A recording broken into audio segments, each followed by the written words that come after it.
स्वागत है आप सभी का नई वीडियो में। मेरा नाम सोनिया है। मैं एक मिडिल क्लास फैमिली से बिलोंग करती थी। मेरी ज़िंदगी में मेरे साथ एक ऐसा हादसा हुआ था जिसने मेरे होश उड़ा दिए थे, क्योंकि मैं बहुत ज़्यादा खुश थी। और मैं खुश इसलिए थी क्योंकि हर लड़की अपनी शादी से ही खुश होती है। मेरे लिए भी शादी की खुशी बहुत बड़ी खुशी थी। मेरी शादी के दिन करीब आ रहे थे। सारे ही लोग मेरी शादी की शॉपिंग कर रहे थे। घर के सारे लोग मेरी शादी से बेहद खुश थे और जमकर मेरी शादी की तैयारियां हो रही थी। सब लोग मुझे आशीर्वाद दे रहे थे कि तुम अपनी ससुराल में बहुत खुश रहोगी। लेकिन मेरे साथ कुछ ऐसा हुआ जिसके बाद मुझे ऐसा लगा कि मेरा ससुराल में खुश रहना तो बहुत दूर की बात है। ससुराल में कुछ दिन गुजार लूँ वही मेरे लिए बहुत होगा, क्योंकि मेरे साथ कुछ ऐसा हुआ था जिसके कारण मेरा पति शादी की पहली रात ही मुझे घर से बाहर निकाल देता और मुझे डिवोर्स देता। मेरी सारी खुशियां चकनाचूर हो चुकी थी। हमारे घर में मेरे पापा के दोस्त का बेटा रहता था। उसका नाम प्रशांत था। प्रशांत देखने में बहुत स्मार्ट था। हमेशा मैंने उसे भाई की नज़र से देखा था। हालांकि वो मेरा भाई नहीं था। वो ज़्यादातर मुझसे ये किसी से भी बात नहीं करता था, सिर्फ अपने काम से ही काम रखता था।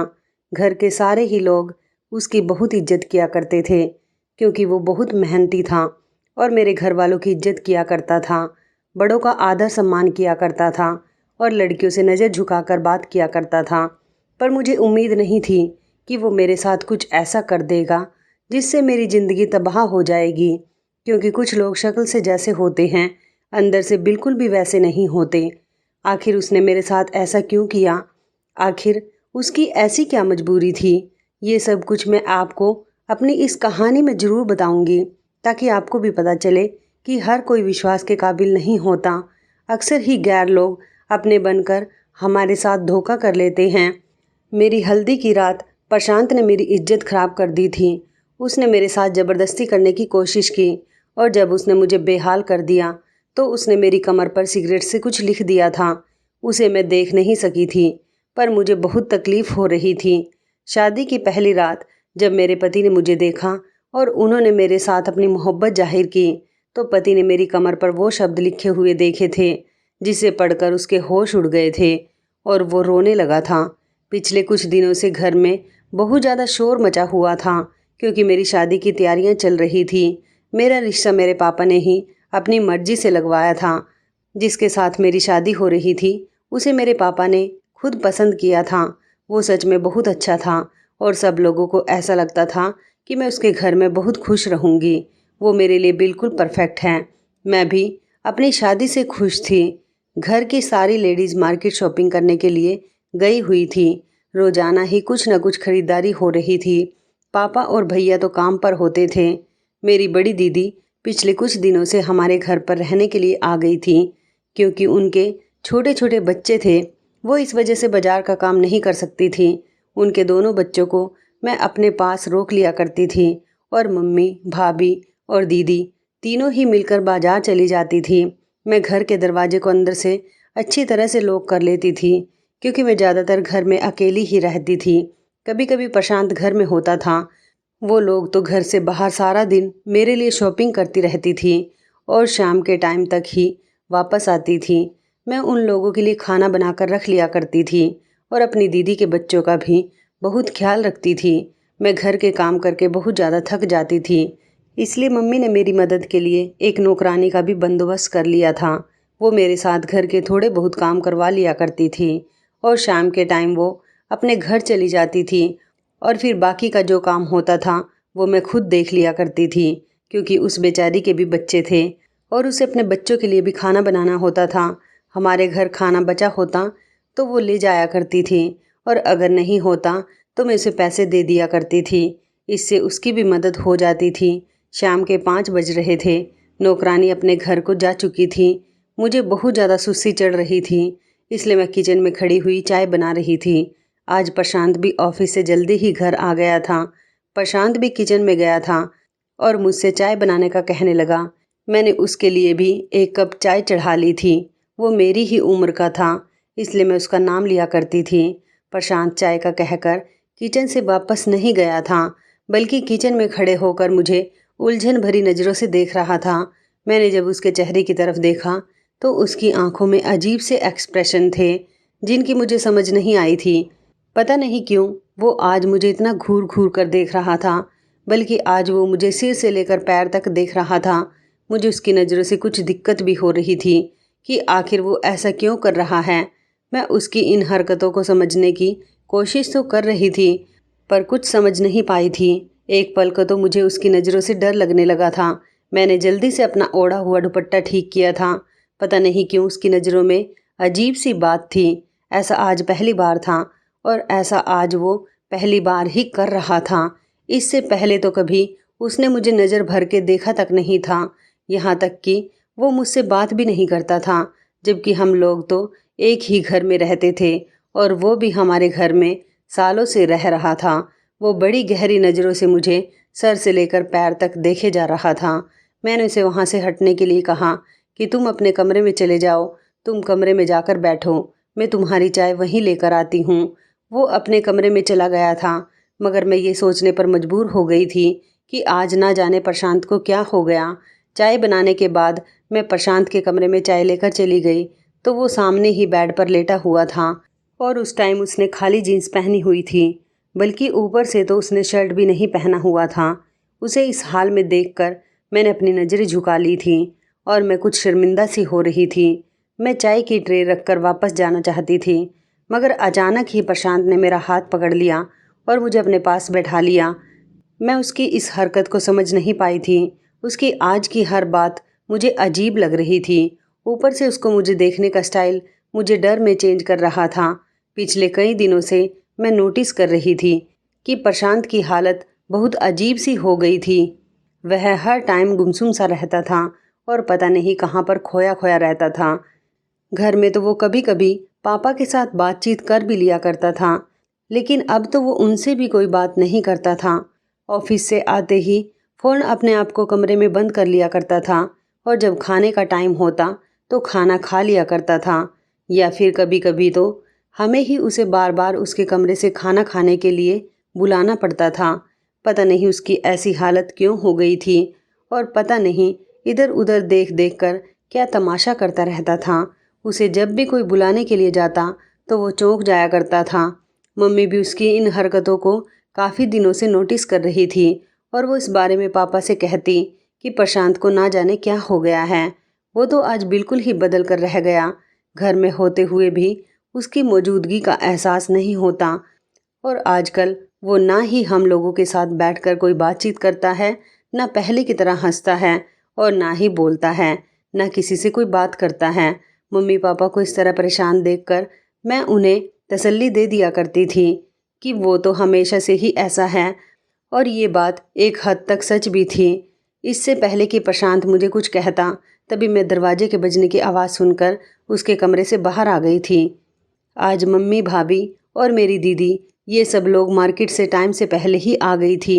वो कहने लगी कि आज तुम्हारी ससुराल वालों को हमारे घर आना है, इसलिए हम लोग घर जल्दी आ गए हैं। उन लोगों के साथ बैठकर शादी के बारे में ही कुछ देर बातचीत करनी है। उन लोगों के साथ कुछ देर बैठकर मैं अपने कमरे में आ गई थी और फिर लगातार मैं प्रशांत के बिहेवियर के बारे में सोच रही थी। मेरे दिमाग में उसकी हरकतें बार बार घूम रही थी, मगर मेरी कुछ समझ में नहीं आ रहा था। मेरी उलझन थी कि बढ़ती ही जा रही थी और अब तो मेरी शादी के दिन भी करीब आ गए थे। मेरी शादी को अब सिर्फ 1 महीना ही रह गया था। धीरे धीरे ये 1 महीना भी गुजर गया था। फाइनली मेरी हल्दी का दिन भी आ गया था। इस दिन मैं अपने कमरे में थी और अच्छे तरीके से तैयार हो रही थी। आज का दिन और आने वाले जितने भी दिन थे मेरे लिए बहुत स्पेशल होने वाले थे।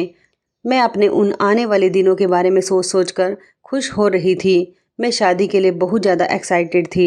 मुझे अपना घर बहुत याद आने वाला था, क्योंकि मैंने अपने माता पिता के घर में जितना भी टाइम गुजारा था बहुत अच्छा गुजारा था। मेरे माता पिता ने मुझे दुनिया की हर खुशी दी थी, कभी मेरी आंखों में आंसू तक नहीं आने दिया था। मैं अभी इस घर को छोड़कर जाने वाली थी। अभी मैं अपने इसी परेशानी में गुम थी और साथ ही साथ यह भी सोच रही थी कि न जाने ससुराल जाने के बाद ससुराल वालों का बिहेवियर मेरे साथ कैसा होने वाला है, क्योंकि शादी से पहले तो सब अच्छे होते हैं और शादी के बाद ही पता चलता है कि कौन कैसा है। मेरा होने वाला पति ना जाने मेरे साथ किस तरह से पेश आएगा। तभी मेरी माँ ने कहा कि वो लोग थोड़ी देर में हल्दी की रस्म करने के लिए आ रहे हैं। हम लोगों को तैयार होकर हॉल में जाना था क्योंकि हल्दी का फंक्शन हॉल में था। मेरे और मेरे होने वाले पति, हम दोनों की ही हल्दी लगने वाली थी। मुझे आज सुबह से ही बुखार आ रहा था और मेरी तबीयत कुछ ठीक नहीं थी क्योंकि सर्दियों के दिन चल रहे थे और ज़्यादा पानी में हाथ होने की वजह से मुझे ठंड लग गई थी, इसलिए मुझे बुखार हो गया था और जुकाम भी हो रहा था। हम सब लोग एक साथ हॉल में चले गए थे। वहाँ पर मैं और मेरे होने वाले पति, हम दोनों की ही हल्दी लगाई गई थी। सब लोग बहुत खुश थे और हम सब ने मिलकर काफ़ी सारे फ़ोटो क्लिक की थी। मेरे होने वाले पति का नाम अनुराग था। अनुराग देखने में बहुत हैंडसम था और पढ़ा लिखा लड़का था।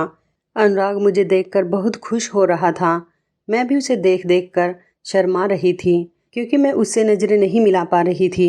आज के दिन मैं बहुत ज़्यादा खुश थी, लेकिन अचानक मेरे सर में बहुत तेज़ दर्द होने लगा था। मेरी तबीयत कुछ ठीक नहीं लग रही थी। अभी सारे मेहमान हॉल में ही मौजूद थे। हम लोगों ने हॉल इसलिए किया था क्योंकि ज़्यादातर हमारे मेहमान दूसरे शहरों के थे और हमारा घर छोटा था, इसलिए सारे मेहमान हमारे घर में नहीं आ सकते थे।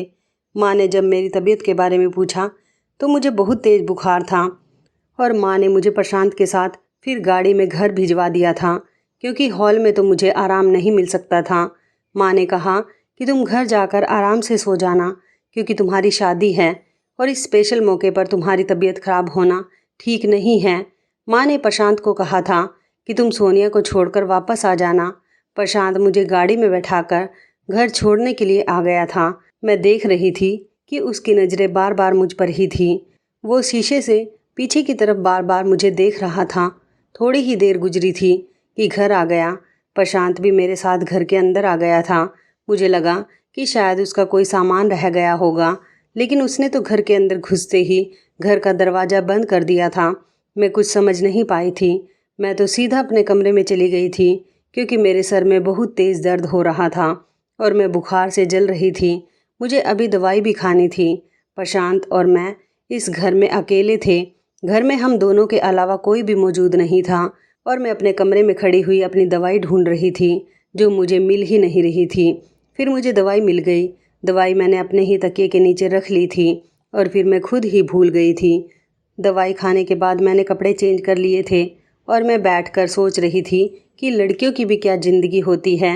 यही तो वो आंगन था जहाँ पर मैं खेल कूद कर बड़ी हुई थी और अब मैं हमेशा हमेशा के लिए यहाँ से जा रही थी।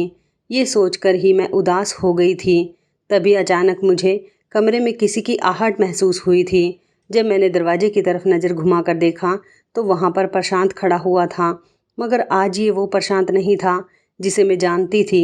उसकी आंखों में जुनून था और अजीब सा रंग संवार था। इससे पहले कि मैं उससे कुछ कहती या संभालती, उसने तभी अचानक दौड़कर मुझे अपनी गिरफ्त में जकड़ लिया था और फिर उसके बाद उसने मुझे बेड पर धक्का दे दिया। मैं उसे बार बार कह रही थी कि तुम क्या कर रहे हो, छोड़ो मुझे, मैं तुम्हारी शिकायत मम्मी पापा से कर दूंगी। उस पर तो जैसे मेरी किसी बात का असर ही नहीं हो रहा था। ऐसा लग रहा था जैसे उसके कानों में मेरी आवाज़ जा ही नहीं रही थी। मैं खुद को छुड़ाने की बहुत कोशिश कर रही थी, मगर एक तो मेरी तबीयत ठीक नहीं थी और फिर वो मर्द था। मर्द तो वैसे भी काफ़ी मजबूत होते हैं और औरत हर बार उनके सामने कमज़ोर पड़ जाती है। यह सब कुछ मेरे लिए यकीन करने लायक नहीं था। मुझे कुछ समझ नहीं आ रहा था कि ये सब क्या हो रहा है। मैं चीख रही थी, चिल्ला रही थी, मगर मेरे चीखने चिल्लाने का कोई फ़ायदा नहीं था क्योंकि इस घर में हम दोनों के अलावा कोई नहीं था जो मेरी मदद कर सकता। ये हादसा मेरे लिए मर जाने के काबिल था। मेरे होशो हवास ने मेरा साथ छोड़ दिया था। मैं कुछ नहीं कर सकती थी। मैं बुरी तरह से रो रही थी। फिर इसी तरह से चीखते चिल्लाते हुए मैं अचानक से बेहोश हो गई और फिर जब मैं होश में आई तो प्रशांत मेरी कमर पर ना जाने क्या लिख रहा था। मैं कुछ भी नहीं जान पाई थी। मैं बिल्कुल खामोश होकर रह गई थी। वो जलती हुई सिगरेट से मेरी कमर पर कुछ लिख रहा था। मेरी कमर तकलीफ से चूर हो रही थी क्योंकि जलता हुआ सिगरेट मेरे बदन पर चलता हुआ महसूस हो रहा था और मेरी कमर की खाल जल रही थी। शायद खून भी बह रहा था, मगर मैं कुछ नहीं कर सकती थी क्योंकि मेरा शरीर कोई भी हरकत करने के काबिल नहीं रहा था। अब मुझे ऐसा लग रहा था जैसे किसी ने मेरे शरीर के अंदर से जान निकाल ली है। मैं बिल्कुल बेजान थी। मैं कभी सोच भी नहीं सकती थी कि प्रशांत मेरे साथ ऐसा भी कर सकता है। मैं बुरी तरह रो रही थी और तड़प रही थी, मगर जल्द ही मैंने अपने आंसू पोंछ लिए और खुद पर काबू कर लिया था कि अगर इस बारे में किसी को पता चल गया कि मुझ पर क्या मुसीबत गुजर चुकी है तो ना जाने क्या होगा और मेरी बदनामी अलग हो जाएगी। अब तो मेरी शादी होने में भी ज़्यादा समय नहीं है और मेरे पेरेंट्स अलग परेशान हो जाएंगे। मैंने खुद को बड़ी मुश्किल से संभाला था और बिस्तर पर जब मैं लेटी तो मेरी कमर में बहुत दर्द हो रहा था। तभी बाहर सब लोगों के बोलने की आवाज़ आ रही थी। प्रशांत मेरे कमरे से जा चुका था। शायद सब लोग घर वापस आ गए थे। मैंने जल्दी से अपने आंसू पोंछकर अपने आप को नॉर्मल किया। थोड़ी देर के बाद मम्मी और दीदी मेरे कमरे में आ गई थी। जब मम्मी ने मेरा चेहरा देखा तो वो हैरान रह गई और बिना कहे ही समझ गई कि मुझे कोई परेशानी है। उन्हें ये भी लगा था कि मेरी तबीयत ख़राब है। मेरी हालत इस वजह से ऐसी हो रही थी। उन्होंने मेरा चेहरा अपने हाथों में थाम लिया और कहा कि क्या बात है, क्या तुम्हारी तबीयत ज़्यादा ही ख़राब हो रही है? तुम क्यों उदास लग रही हो? अगर ऐसा ही है तो कल हम तुम्हें किसी और डॉक्टर को दिखा देते हैं जिसकी दवाई से तुम्हारी तबीयत जल्दी ठीक हो जाए। मैंने बहुत मुश्किल से अपने आंसू पोंछे थे और मम्मी से कहा कि कुछ नहीं, मैं बिल्कुल ठीक हूँ। मैंने दवाई खा ली है और मेरी तबीयत भी ठीक है, बस आपको ऐसा ही लग रहा है। तभी मम्मी ने मुझे गले से लगा लिया और कहने लगी, अगर तुम आने वाले समय की वजह से परेशान हो तो फिक्र मत करो। हर लड़की के लिए ये वक्त ज़रूर आता है। तुम टेंशन मत लो, सब कुछ ठीक हो जाएगा। तुम अपने दिमाग पर किसी तरह की टेंशन सवार मत करो। वो मुझे और भी कई तरह की तसल्ली देकर गई थी, लेकिन मेरा दिमाग तो कहीं और ही उलझा हुआ था। मैं अपनी शादी को लेकर जितना एक्साइटेड और खुश थी, मेरी सारी खुशियाँ और एक्साइटमेंट तो पूरी तरह ख़त्म ही हो गई थी। मैं दिल ही दिल में अपनी मम्मी से कहने लगी, मम्मी आपको नहीं पता कि मेरे दिल पर क्या गुजर रही है। मेरी ज़िंदगी कितनी बड़ी मुश्किल का शिकार हो गई है। अगर आपको अपनी बेटी की तकलीफ़ के बारे में पता चले तो शायद आपका दिल धड़कना भूल जाए कि आपकी बेटी के साथ आपके ही घर में कितना बड़ा जुल्म हो चुका है। तभी मम्मी मुझे सोने का कहकर वहाँ से उठकर चली गई और साथ ही साथ दीदी भी चली गई थी। मैं जानती थी कि वो बहुत ज़्यादा परेशान हो जाएगी और अकेले में बैठकर रोएगी, क्योंकि वो किसी के सामने रोती नहीं थी और ना ही किसी के सामने कमज़ोर पड़ती थी और मेरे सामने तो बिल्कुल भी कमज़ोर नहीं पड़ना चाहती थी। वो जानती थी कि अगर वो भी कमज़ोर पड़ गई तो उनकी बेटी को संभालना बहुत मुश्किल हो जाएगा, क्योंकि मैं अपने घर में सबसे छोटी थी। इसलिए मम्मी पापा मुझे ज़्यादा प्यार किया करते थे। अगले दिन मुझे हमेशा हमेशा के लिए यहाँ से विदा होकर अपने ससुराल चले जाना था। अगले दिन को लेकर मेरी फीलिंग बिल्कुल अलग हो चुकी थी। मैं आने वाले वक्त के ख्यालों में खोई हुई थी, मगर अब मुझे बार बार डर महसूस हो रहा था। मुझे डर लग रहा था कि ना जाने अब क्या होगा। अगर ये सब कुछ मेरे पति को पता चल गया तो पक्का वो मुझे शादी की पहली रात ही डिवोर्स देकर घर से बाहर निकाल देगा, क्योंकि उसे तो ऐसा लगता था जैसे मैं कुंवारी हूँ। लेकिन उसे क्या पता कि मेरी इज्जत तो किसी के हाथों ख़राब हो चुकी है। मैं डरते डरते दिल में कई तरह के सवाल पैदा कर रही थी। शादी का दिन भी आ गया था। सब लोग बहुत खुश थे और सबके खुश चेहरे देखकर मेरी आंखों में बार बार आंसू आ रहे थे। जब मेरी फैमिली के लोगों ने देखा कि मेरी आंखों में बार बार आंसू आ रहे हैं तो उन्हें इसका मतलब ये लगा कि ऐसा इसलिए हो रहा है कि मैं घर को छोड़कर जा रही हूँ। पर कोई भी मेरे दिल के हाल को नहीं जानता था। मैं जब भी प्रशांत को देखती तो मुझे उससे नफ़रत हो रही थी। मन कर रहा था कि मैं उसको जान से मार दूँ। उसने मेरी ज़िंदगी ख़राब कर दी है। आखिर उसे ऐसा करके क्या मिला? मेरी शादी की सारी रस्में हो चुकी थी, पर मैं एक भी रस्म से खुश नहीं थी। मैं तो बिल्कुल बेजान हो रही थी। ऐसा लग रहा था जैसे मैं कोई रोबोट हूँ और सब लोग मुझे अपने तरीके से चला रहे हैं। जो जैसा कहता मैं वैसा वैसा करती रही और इसी तरह से मैं विदा होकर अपनी ससुराल आ गई। जब मैंने ससुराल आने के बाद अपने पति के हंसते मुस्कुराते चेहरे की तरफ देखा तो मैंने कई बार अपनी आंखों से आंसू साफ कर लिए थे और उनको रोकने की पूरी पूरी कोशिश की थी। अगर उसे पता चल जाता कि उसकी पत्नी के साथ क्या बीत चुकी है तो शायद वो इस तरह से हंस नहीं रहा होता, बल्कि धुतकार कर मुझे अपनी ज़िंदगी से निकाल चुका होता। और फिर मुझे मेरी जेठानी ने मेरे कमरे में पहुंचा दिया था। मैं धड़कते हुए दिल के साथ आने वाले पल का इंतज़ार कर रही थी। मुझे डर लग रहा था कि अगर मेरे पति को पता चल गया तो पता नहीं क्या होगा। तभी वो कमरे में आया और मेरा हाथ पकड़कर मेरी खूबसूरती की तारीफ करने लगा और कभी इधर उधर की छोटी छोटी बातें करने लगा। मेरी पसंद नापसंद के बारे में पूछने लगा। वो अपने बारे में भी मुझे बता रहा था, लेकिन मैं तो कुछ बोल ही नहीं पा रही थी।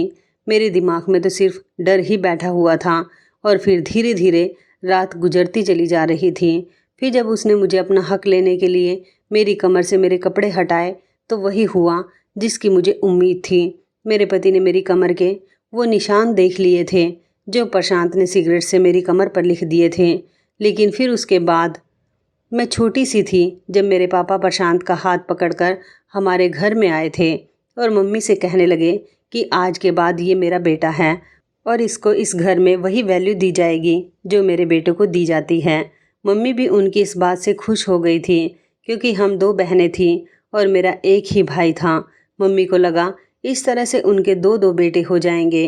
मुझसे भी पापा ने कहा कि आज से ये तुम्हारे भाई की तरह हैं। मैंने उसका हाथ पकड़ लिया। वो उम्र में मेरे ही साथ का था और फिर हम दोनों में दोस्ती हो गई। उस समय प्रशांत और मेरी उम्र 12 साल थी और हम दोनों एक साथ ही खेल कूद कर बड़े हुए थे। वो मुझ पर मेरे बड़े भैया की तरह रोब जमाता था।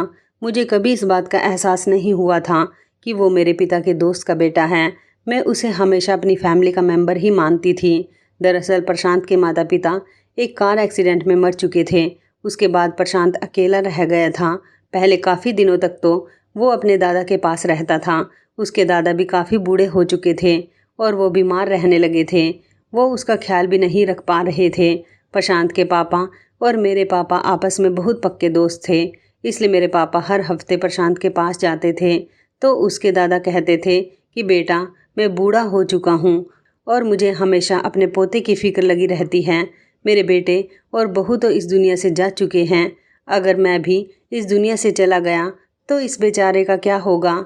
जब प्रशांत के दादाजी ने रोते हुए ये बात मेरे पापा से कही तो पापा के दिल में प्रशांत के लिए रहम जाग उठा था। वैसे भी मेरे पापा को प्रशांत बचपन से ही बहुत ज़्यादा पसंद था और जब उसके पेरेंट्स इस दुनिया से गए थे तब वो उसे हमारे घर पर ही लाना चाहते थे, मगर उन्होंने उसके दादाजी की वजह से उसे उसके घर पर ही रहने दिया था। और अब जब उसके दादाजी ने ही मेरे पापा को रो रो कर ये बात कही तो मेरे पापा ने प्रशांत के दादाजी से कहा था कि आपको अपने पोते की फ़िक्र करने की ज़रूरत नहीं है। इसे मैं अपना बेटा बना कर रखूँगा। ये मेरे दोस्त का बेटा ज़रूर है, मगर मैं इसे हमेशा इसके पिता के जैसा प्यार दूंगा। आपको चिंता करने की ज़रूरत नहीं है। मैं इसका ख्याल रखूँगा। इसे कोई तकलीफ़ नहीं होने दूंगा। कभी कभी प्रशांत अपने दादाजी से मिलने के लिए चला जाता था, लेकिन फिर एक दिन उसके दादा भी इस दुनिया को छोड़कर चले गए और प्रशांत पूरी तरह से अकेला हो गया था। प्रशांत को पापा हमारे घर ले आए थे। अपने दादा की मौत पर वो बहुत ज़्यादा खामोश रहने लगा था क्योंकि उसके सारे ही अपने इस दुनिया से जा चुके थे। वो हमेशा उदास रहता था और खोया खोया सा रहता था। ऐसा लग रहा था कि जैसे उसने अपने माता पिता और दादा को खो दिया है, तो जैसे उसे ज़िंदगी से कोई दिलचस्पी ख़त्म होकर रह गई।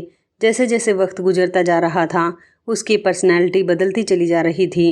पापा उसे सबके साथ घुलने मिलने के लिए कहते तो वो अपना दिल बहलाने की कोशिश कर लिया करता था।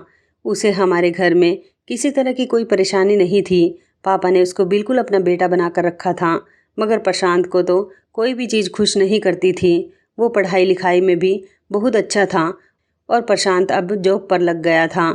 इतनी कामयाबी पर भी उसका दिल खुश नहीं रहता था। जब प्रशांत अपनी महीने की सैलरी मेरी मम्मी को ला कर देता था तो मम्मी ने उसे इनकार कर दिया था। मम्मी ने कहा था कि तुम इसे खुद पर खर्च करो, ये तुम्हारी मेहनत की कमाई है। तब पहली बार मैंने प्रशांत को इमोशनल होते हुए देखा था। उसने मेरी माँ से गले लगकर कहा था कि क्या मैं आपका बेटा नहीं हूँ? आप लोगों ने मुझे हमेशा माता पिता जैसा प्यार दिया है। मैं आप लोगों के लिए इतना तो कर ही सकता हूँ। उसकी बात सुनकर मम्मी भी इमोशनल हो गई थी और उन्होंने उसको अपने गले से लगा लिया था। प्रशांत अपनी सैलरी मेरी मम्मी को ही ला कर दिया करता था और मम्मी भी प्रशांत की सैलरी को संभाल कर रख दिया करती थी। उन पैसों को प्रशांत की शादी के लिए संभाल कर रख रही थी। वो कहती थी कि इन पैसों से प्रशांत की शादी होगी। वैसे तो भगवान का दिया हमारे पास सब कुछ है, लेकिन ज़िंदगी और मौत का कोई भरोसा नहीं है। अगर हम लोग नहीं रहे तो फिर उस बेचारे को संभालने वाला कौन होगा? बुरे वक्त में शायद उसका जुड़ा हुआ पैसा ही उसके काम आ जाएगा। उन्हीं दिनों प्रशांत बहुत खुश रहने लगा था। उसके चेहरे पर हर वक्त मुस्कुराहट रहने लगी थी। ये देखकर मैं हैरान रह गई थी कि इतना सीरियस रहने वाला इंसान भी इतना ज़्यादा खुश रहने लगा। मुझे इस बात का आइडिया नहीं था। और फिर कुछ टाइम गुजरा तो दोबारा से प्रशांत का बिहेवियर पहले जैसा हो गया था, वही सीरियस और अकेलेपन जैसा। अब तो वो पहले से भी ज़्यादा सीरियस हो गया था। वो इतना ज़्यादा खामोश रहने लगा था कि उसके सीरियसनेस से मुझे डर महसूस होने लगा था। उन्हीं दिनों मेरा भी रिश्ता लग गया था, लेकिन जब प्रशांत को ये पता चला कि मेरी शादी उस लड़के के साथ हो रही है तो लड़का प्रशांत को पसंद नहीं आया था और उसने मेरे पेरेंट्स से कह दिया था कि सोनिया की शादी यहाँ मत करो। उसकी बात सुनकर मम्मी पापा तो हैरान रह गए थे, लेकिन ऐसा क्यों, इस बात का प्रशांत के पास कोई जवाब नहीं था। प्रशांत ने कहा था कि मैंने सुना है कि ये लड़का बहुत कम पैसे कमाता है। इस बात पर पापा ने गहरी सांस ली और कहा कि बेटा, मैं उस लड़के को अच्छी तरह से जानता हूँ। उसकी अच्छी जगह पर नौकरी लगी हुई है। ये कोई इतनी बड़ी बात नहीं है। लड़के का फैमिली बैकग्राउंड बहुत अच्छा है। हमारी सोनिया वहाँ पर बहुत खुश रहेगी। मैंने भी जब अपने होने वाले पति की फ़ोटो देखी तो मुझे भी वो बहुत पसंद आया था, मगर ना जाने क्यों प्रशांत को इस रिश्ते पर बहुत ऐतराज़ हो रहा था। मम्मी पापा ने जहाँ से भी अनुराग के बारे में पता करवाया था तो हर जगह से उन्हें यही सुनने को मिला था कि लड़का बहुत अच्छा है और मम्मी पापा बेफिक्र हो गए थे। उनको लगा कि शायद प्रशांत को कोई गलतफहमी हो गई होगी। प्रशांत ने उस दिन के बाद बिल्कुल भी इस रिश्ते के बारे में अपनी कोई एडवाइस नहीं दी थी। वो बिल्कुल गुमसुम होकर रह गया था। और अब जब शादी से एक दिन पहले उसने मेरे साथ सब कुछ किया तो मेरे लिए किसी भी तरह से बर्दाश्त करने के काबिल नहीं था। जब मेरे पति ने उस रात मेरी कमर देखी तो वो ऊंची ऊंची आवाज़ में रोने लगा था। मैं उसको रोता हुआ देखकर घबरा गई थी और जब पलटकर मैंने उसे देखा तो वो बहुत बुरी तरह से रो रहा था। मैंने उसे बहुत पूछने की कोशिश की, मगर वो कुछ बताने के लिए तैयार ही नहीं था। ना जाने उसे किस बात का गम था जो उसे रुला रहा था। मेरी कमर पर ऐसा क्या लिखा हुआ था कि जिस वजह से उसकी हालत ऐसी हो गई थी। तभी उसने मुझसे कहा कि तुम सो जाओ और इस बारे में किसी से कुछ मत कहना। मैं उसके इस उलझे हुए बिहेवियर पर हैरान और परेशान रह गई थी और रात भर यही सोचती रही कि मैं तो समझती थी कि मेरे पति को गुस्सा आएगा, मगर उसका रोना तो मेरी समझ से ही बाहर था और मैं यही सब कुछ सोचते सोचते न जाने कब गहरी नींद में चली गई। मुझे कुछ पता ही नहीं चला। शादी के अगले दिन जब मेरी सास ने मुझे मेरे पति के साथ मेरे मायके भेज दिया तो वहाँ जाने के बाद मैं प्रशांत का सामना नहीं करना चाहती थी, इसलिए मैं सीधा अपने मम्मी पापा के कमरे में चली गई। मेरा तो प्रशांत का सामना करने का दिल ही नहीं चाह रहा था, क्योंकि मुझे उस वक्त उससे बहुत ज़्यादा नफरत महसूस हो रही थी और ऊपर से मेरे पति का हैरान कर देने वाला बिहेवियर मुझे बहुत परेशान कर रहा था। 2-3 घंटे वहाँ पर गुजारने के बाद मैं वापस अपने ससुराल अपने पति के साथ आ गई थी, लेकिन अब तो मेरी ज़िंदगी बदल कर रह गई थी। कुछ दिनों पहले तक तो मैं बहुत खुश थी, मगर अब तो जैसे मेरे लिए सब कुछ ख़त्म हो गया था। अपने पति के बारे में मैंने सुना था कि वो बहुत मॉडर्न हैं, मगर अब जब मैंने उन्हें देखा तो वो दिखते तो मॉडर्न थे मगर बहुत ही संस्कारी भी थे। वो घर के मंदिर में रोज़ पूजा करते थे और व्रत भी रखते थे। वो रोज़ रात को उठकर मंदिर में बैठकर भगवान के आगे हाथ जोड़कर रो रो कर भगवान से प्रार्थना करता था और पता नहीं किस गलती की माफ़ी मांग रहा होता था कि उसके हाथ जुड़े हुए होते और उसकी आंखों से लगातार आंसू निकल रहे होते थे। मैं ये सब देखकर बहुत हैरान और परेशान होती थी। ना जाने उसे ऐसी कौन सी प्रॉब्लम थी कि उसका रोना ही कम नहीं होता था। जब भी वो मुझे देखता था तो प्यार से मेरे बालों को सहलाता था, क्योंकि उसकी आंखों में मेरे लिए इतनी ज़्यादा इज्जत होती थी, जिसे देखकर मैं नज़रें चुराने लगती और सोचने लग जाती कि अगर उसे सच पता चल गया तो ना जाने वो मेरे साथ क्या करेगा। उस दिन मैं सो रही थी जब एक अजीब सी आवाज़ सुनकर मेरी आँख खुल गई। वो मेरे पति के रोने की आवाज़ थी। वो ऊंची ऊंची आवाज़ में रो रहा था, भगवान से अपनी गलतियों की माफ़ी मांग रहा था। मैं ये सब देखकर उठकर बैठ गई थी। न जाने उन्हें ऐसी कौन सी परेशानी थी जिसकी वजह से वो इतना बेचैन रहता था। उन्होंने जब मुझे जागता हुआ देखा तो वो हैरान रह गए थे और फिर मेरे पास आकर बैठ गए और कहने लगे कि क्या बात है, तुम अभी तक जाग रही हो, और मेरे सामने बिल्कुल नॉर्मल बिहेव कर रहे थे। अब मैं उनके इस रोने पर बहुत तंग आ गई थी, इसलिए मैंने उनसे कहा कि आखिर आप मुझे सब कुछ बताते क्यों नहीं?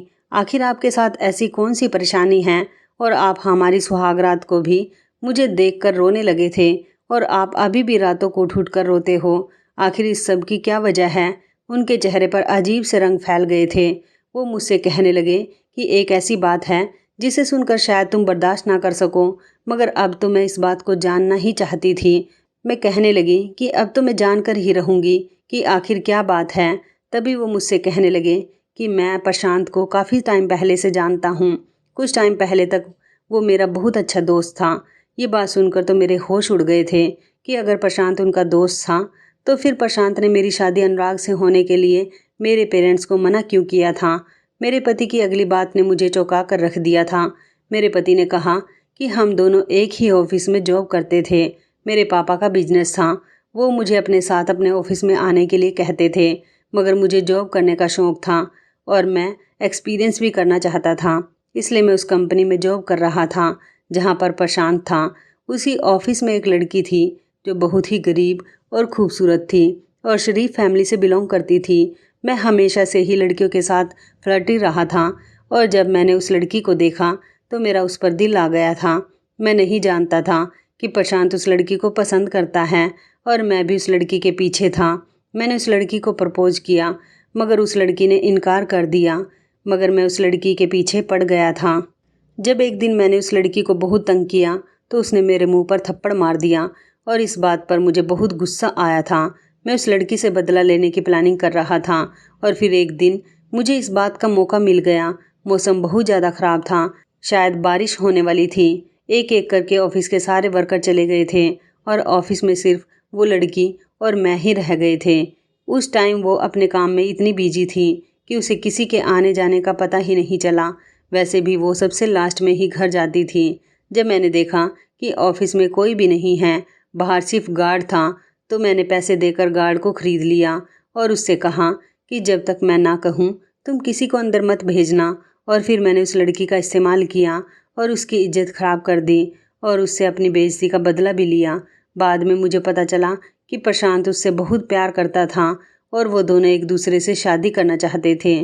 फिर अगले ही दिन उस लड़की ने सुसाइड कर ली और मरने से पहले उसने प्रशांत को ही सारी बात बता दी थी। उस दिन प्रशांत ने तुम्हारी कमर पर लिखा था कि दिल तो मेरा चाह रहा है कि मैं तुमसे भी तुम्हारी खुशियों को उसी तरह से छीन लूं जिस तरह से तुमने मेरी खुशियां छीन ली थी। मगर क्या करूं, ये मेरे लिए मेरी बहन की तरह हैं और इसके घर वाले मुझ पर बहुत भरोसा करते हैं। मैं अपनी बहन के साथ कुछ गलत नहीं कर सकता। अपने पति के मुंह से ये बात सुनकर मेरा मुंह खुला का खुला रह गया था। इतने टाइम से मैं समझ रही थी कि प्रशांत ने मेरी इज्जत ख़राब कर दी है। इसका मतलब ये था कि मुझे गलतफहमी हुई थी और मैं बिल्कुल पवित्र थी। मगर मुझे अपने पति से बहुत बड़ी शिकायत थी कि उन्होंने एक लड़की के साथ ऐसा क्यों किया। जब मैंने उनके सामने अपनी शिकायत रखी तो वो फिर से रोने लगे थे। कहने लगे कि मैं भगवान से रो रो कर प्रार्थना करता हूँ, मुझसे नासमझी में बहुत बड़ी गलती हो गई थी। ये मेरे लिए ऐसा पछतावा है जो शायद सारी ज़िंदगी मेरे साथ रहेगा और मैं अपनी उस गलती पर बहुत शर्मिंदा हूँ। तो मुझे माफ़ कर दो। मैं वादा करता हूँ कि आज के बाद ऐसा कुछ भी नहीं करूँगा। उनकी बात सुनकर मैं भी रो पड़ी थी। अब जो होना था वो तो हो चुका था और अब और क्या हो सकता था। मेरे दिल से ये गलतफहमी दूर हो गई थी कि प्रशांत ने मेरे साथ कुछ गलत नहीं किया था, बल्कि वो तो मुझे अपनी बहन ही मानता था, जबकि उसने मौका होने के बावजूद भी मुझे छोड़ दिया था। और ये उसका एहसान था कि उसने मेरे पति से इतना सब कुछ होने के बावजूद भी बदला नहीं लिया था। मैंने भी अपने मायके जाकर प्रशांत से अपने पति की तरफ से माफ़ी मांग ली थी और उसे बता दिया था कि इस बात पर मेरे पति बहुत शर्मिंदा हैं। प्रशांत दूसरे शहर में जॉब कर रहा था और वो वहीं पर ही रह रहा है। उसने अभी तक शादी नहीं की। वो दूसरे शहर में शिफ्ट इसलिए हो गया क्योंकि उसे पता है जब मैं अपने मायके जाऊंगी तो मेरा पति भी वहाँ जाएगा और उसे मेरे पति को देखकर वो याद आ जाएगा जो उसके लिए बहुत ज़्यादा तकलीफ दे था। वो मेरे पति का सामना नहीं करना चाहता था और न ही मेरा पति प्रशांत उसका सामना करने के काबिल रहा था। मेरी ज़िंदगी अपने पति के साथ अच्छी गुजर रही है, पर मेरे पति ने जो कुछ प्रशांत के और उस लड़की के साथ किया, आज भी मुझे उस पर बहुत अफसोस है। तो इस कहानी के बारे में आपकी क्या राय है, कमेंट करके ज़रूर बताइएगा। दोस्तों, आपको हमारी ये कहानी कैसी लगी, आप हमें कमेंट बॉक्स में ज़रूर बताएं। यदि आपके पास भी ऐसी कोई प्यारी सी कहानी है या फिर ऐसी कोई कहानी जिससे कुछ शिक्षा मिले तो आप हमारे साथ उसको ज़रूर शेयर करें। दोस्तों, यदि आपको हमारी ये वीडियो अच्छी लगे तो आप हमारी इस वीडियो को लाइक शेयर ज़रूर करें और ऐसी ही दिल को छू लेने वाली प्रेरणादायक कहानियाँ सुनने के लिए हमारे चैनल को भी सब्सक्राइब करें। यदि आप हमें फेसबुक पर देख रहे हैं तो आप हमारे फेसबुक पेज को लाइक और फॉलो ज़रूर करें। तो दोस्तों, फिर मिलते हैं ऐसी ही ज़बरदस्त कहानी या टिप्स के साथ नई वीडियो में। तब तक के लिए धन्यवाद। आप सभी अपना ख्याल रखना। आपका दिन शुभ व मंगलमय हो।